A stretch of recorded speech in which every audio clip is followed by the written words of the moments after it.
Olá, eu sou a professora Priscila. Você vai acompanhar agora uma aula do módulo de Física sobre Introdução à Termologia.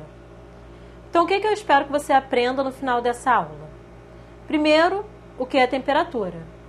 Depois eu quero que você saiba quais são as escalas termométricas que a gente mais utiliza.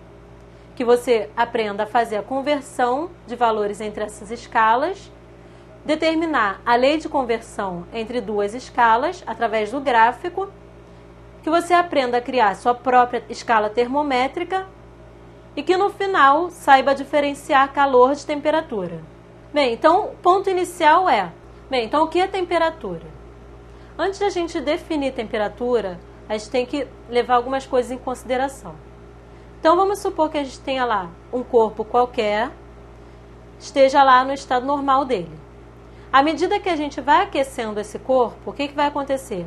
As moléculas que compõem aquele corpo, elas vão começar a vibrar com uma velocidade maior.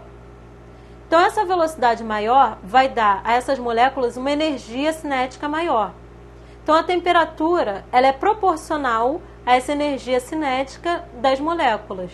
Então, temperatura é a grandeza que é proporcional a essa agitação das moléculas. Essa agitação está relacionada à energia que as moléculas atingem depois de serem aquecidas.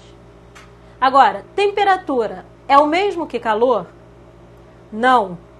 Calor é a energia que se transfere de um corpo de maior temperatura para um outro de menor temperatura. Então, um exemplo aí, você tem dois corpos, A e B. O primeiro está a 30 graus Celsius e o segundo a 10 graus Celsius. Como eles estão a temperaturas diferentes, o corpo A, que está em maior temperatura, tende a ceder energia para o corpo B. Essa energia que ele cede, a gente chama de calor.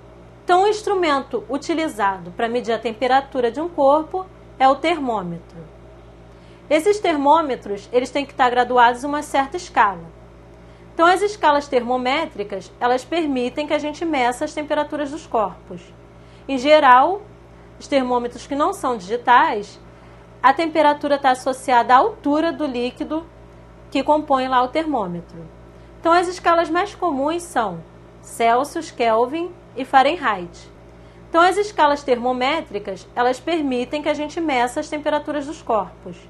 Em geral, os termômetros que não são digitais, a temperatura está associada à altura do líquido que compõe lá o termômetro. Então, as escalas mais comuns são Celsius, Kelvin e Fahrenheit.